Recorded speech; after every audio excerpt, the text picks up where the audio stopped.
All right, guys, I am so tired of destroying this body kit. It was funny the first few times, but at this point, it's starting to get old. I'm cool with this thing being crusty because, I mean, you beat it up, but sometimes I would like it to look cool and stay looking cool. So that doesn't mean I'm gonna change the way I drive, because I like to have fun, and fun is the most important thing. And yes, I know there are people that repair fiberglass, but that costs money, and I don't have to pay money every time I destroy my bumper. So I'm really getting over it. You guys didn't even see me destroy this body kit this time because I actually did it on a private drift event. The streamer agent from AMP, he actually has an E36. He wanted to drift. He brought me on to help him build up the drift car. It had a lot of problems, so we had to do a bunch of little maintenance and stuff, and then kind of after a while, he kind of gave up on it. But I was on his stream helping him with the E36. Some of you guys saw it. Some of you guys follow me now because of it. And yeah, so what's up, guys? Yeah, he kind of gave up on the E36. He told me he just doesn't want to do it anymore. So he's actually going to go with a different chassis, something newer, something that won't have old car problems, basically. It would have been a good start if he wanted to keep going, but here's what it is. Yeah, he had the track rented out. He rented out the track to do a couple of drift events. I mean, a couple of drift days, 2 days of drifting. Nappy Boy was out there, some other people out there, and yeah, it was super fun. So yeah, he rented out the track and we went out there and had fun. Obviously I had too much fun because now I gotta fix everything again. So I don't even remember when it happened. I don't think I hit anything. I could be wrong, but I was driving and all of a sudden I heard a loud scraping sound, and I was scraping the front of my bumper because it was literally under my car. So the whole bumper was dragging under my car as I'm driving down the track. So yeah, so that's what all these dragging marks are from and why this thing is so mangled now. So we're gonna, again, I'll put it back one more time. This is it. This is the last time for this body kit, last chance. I'll try to be careful. If I don't, here's what it is. But after that, we gotta find another route. I don't know what to do yet, but we gotta find another route because this is annoying. I don't want to leave every event with no bumper. It's annoying, and no side skirt either. That's so we're gonna put this thing on the lift so it's easier to access, and then also I have to change tires and change the oil too while it's here because I have a drift event in a couple days. So let's go ahead and knock that out. All right, first things first. Rest in peace, Uncle Phil. Not for real. Let's go ahead and start draining this oil. Ooh, and it stinks. Woo. Woo. Magnetic oil drain plug. A little bit of metal on there. No, it wasn't that bad. Honestly, I've had this engine for 15 years. And how do I keep it together? Cheap oil. I'm not saying that's the reason it's together, but the reason I say that because later on when you see me put oil in this thing, I use cheap shit. This is a Fram. This is not a sponsor. This is Fram 1540. I used to use Rotella 1540. They're not as easy to find as they used to be. Like, you can still find them, don't get me wrong, but you most likely have to order them. Usually I used to go to Advance Auto and just pull up and just grab some stuff, but lately I've only been seeing Fram. So I tried Fram one time, engine didn't blow up. I said, fine, worked for me. So I kept using it, and yeah, so this engine, if you don't know, used to be an ebony, my black E36. I got the black E36 in 2010. The engine was pulled at 320,000 miles and put in this car, and now this car drifts. And I've been drifting for 3 years on this engine. So it's probably 340, maybe even 350,000 miles. Bone stock, other than an intake, but bone stock, never been opened. And yeah, it likes the abuse. It's an M50, so one day we'll boost it. I tried to throw that at the camera and I missed. I just ruined the outro. All right, that actually drained out kind of quick. Probably wasn't much left in there. All right, so now I'm actually trying to inspect and see exactly where the oil is coming from, see if it's a quick, little easy fix. But the most I see on this side is this chain tensioner. Looks like it's a little gunked up over there. Most of the oil was on the oil pan and drags back this way on the transmission. So it looks like it's leaking on the front somewhere and just kind of dragging that way. So it could be oil pan gasket. Also, this little thing, I didn't put that there. Looks like somebody tapped this maybe for turbo or something and changed their mind. I don't know, but yeah, it definitely looks like a leak right there. So oil pan gasket would probably be the culprit. Also, if I go to this side, that side is wet. it's soaking wet up there. So whatever is on this side, I'll have to do more research and figure out what is on this side that's actually spilling oil, which could be the oil pan gasket on this side, but this side is soaking wet. So even if it is oil pan gasket, I'm not changing it anytime soon. This is a fun car, I just want to beat it up. But when I do eventually turbo this car, I'm gonna have to drop the oil pan anyways, and of course then you get new gaskets. And I'll focus on all the other gaskets too, and try to change everything while I can. And that way I can keep the oil in the car and in the turbo, because that's kind of important. So, but for now, hey, all right, let's strip this bolt. I mean, not strip the bolt, good and tight.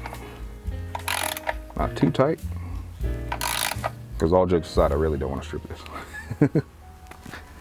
Good enough for me. All right, you guys have seen plenty of oil changes, so I don't really need to film it. But yeah, take the top filter out, put the new one in there, put oil in it, yada, yada, yada. So yeah, let's just go ahead and snap my fingers and get it done. All right, gloves are off, oil changed. I gotta pick that up. All right guys, when I first got this bumper, I told you guys it can actually be ordered in 2-piece to make the shipping way cheaper. And of course you just put it back together, throw some little rivets in there, and it's 1 piece and it pretty much looks seamless. But now I'm seeing that that's actually a weak point, because it actually breaks at that very seam every single time I hit something, whether it's just one side or both sides at the same time. So now it's actually, again, it's actually getting annoying having 2 pieces. It's the same thing for the side skirts, because I keep breaking the side skirts and I keep breaking one side. I think this one's all the way, but I have knocked off the back side of the side skirt. Yes, I'm smashing this thing with the lift. I don't care anymore. But I have knocked off this back piece, as you can see, and the whole thing, whole back side has been destroyed. Zip ties back together. And yeah, so front hasn't been that bad. Well, there's one. Okay, front's been bad too. I have completely destroyed this thing. This is kind of sad, but hey, it's driving. It's fun, right? It's fun, right? So anyways, I'm gonna have to put it back together again in 2 pieces. This time I'm actually gonna zip tie them together instead of using the rivets. The rivets are metal, because this is fiberglass. Fiberglass does not like to flex, as you can see. So of course, every time you hit something, instead of it popping a zip tie, it will actually tear the fiberglass and the rivets will stay behind. So that's causing even more damage. So these rivets are not really coming out on their own.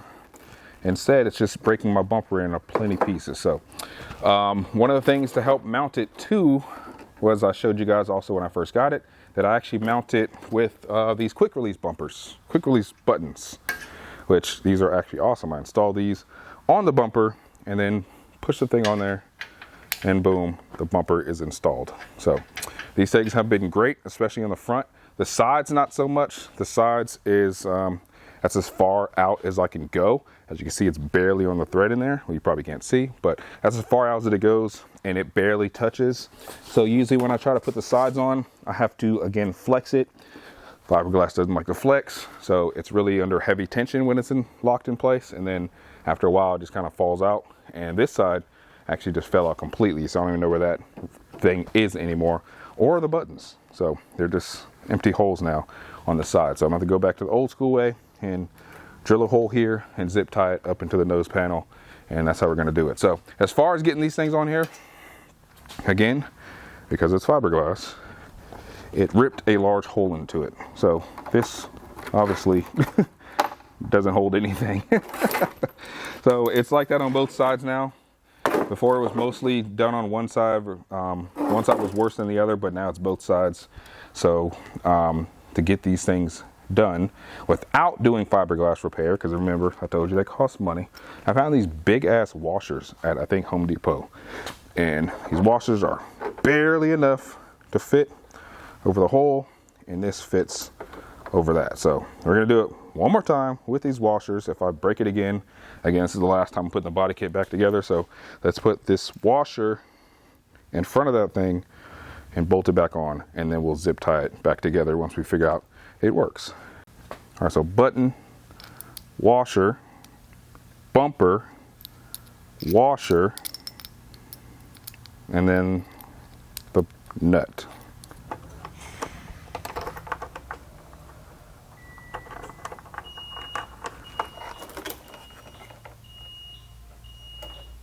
What the hell?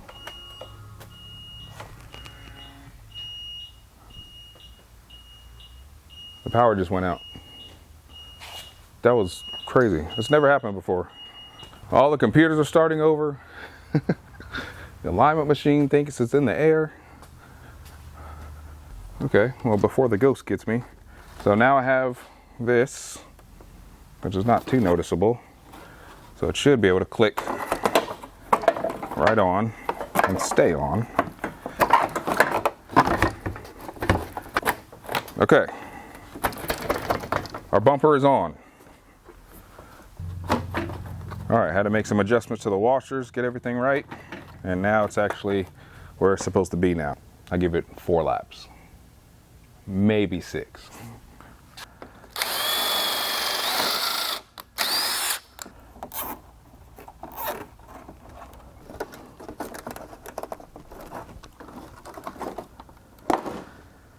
Hell yeah.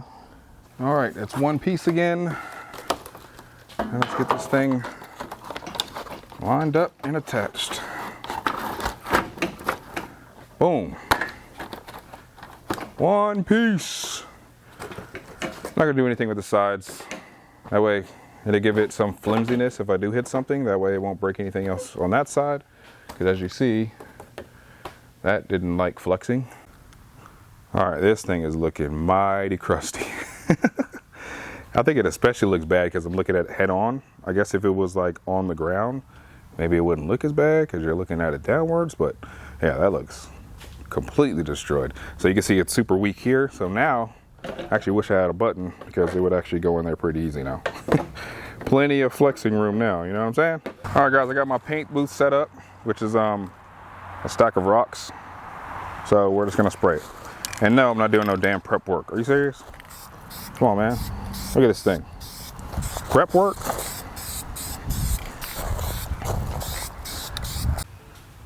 All right, while that paint is drying, I got one more thing I need to do.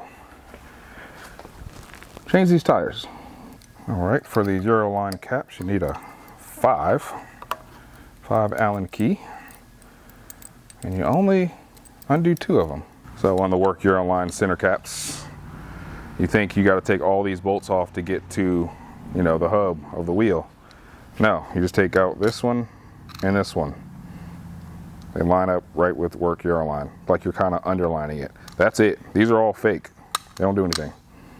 It's only these 2. So, yeah, I was trying to take all of them out the first time.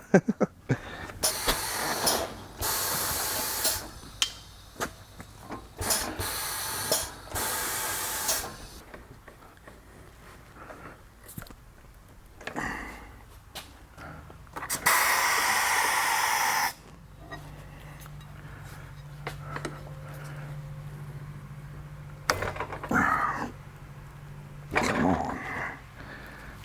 2 hours later. I'm struggling, dog. I've been trying to loosen it up and all types of tricks. I'm just not getting it.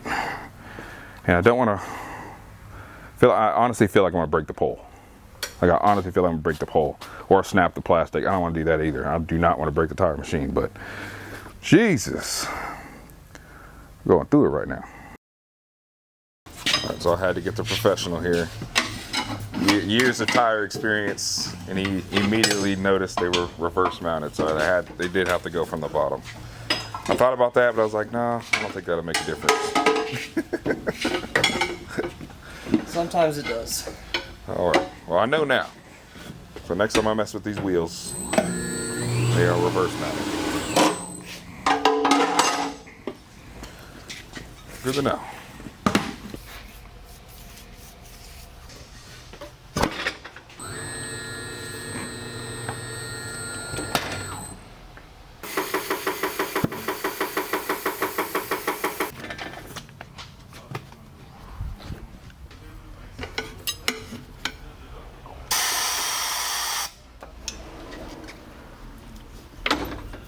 That's what it's supposed to do.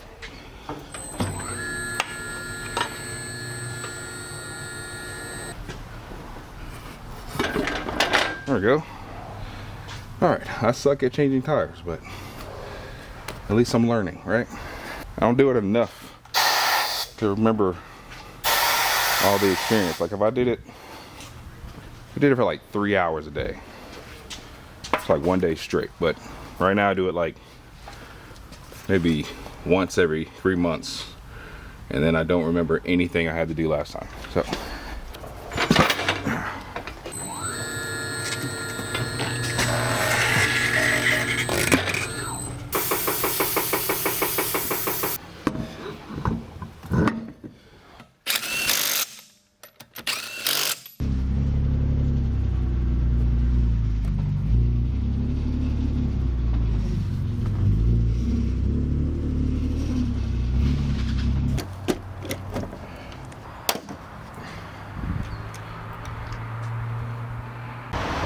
alright, well it's not much, but it's honest work.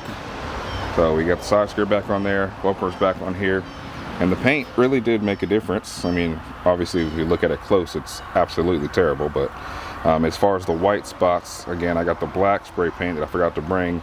I'll hit those spots with some black and it won't stand out as much right there too. But as far as the red, it kind of blends in, and it's back in one piece. So this thing is ready for a thrashing.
It's dark, the night is over, I'm packed up, and I'm proud to say I think it's the first time in history I didn't hit a single barrier and destroy a bumper today. My car finally is leaving the same way it came.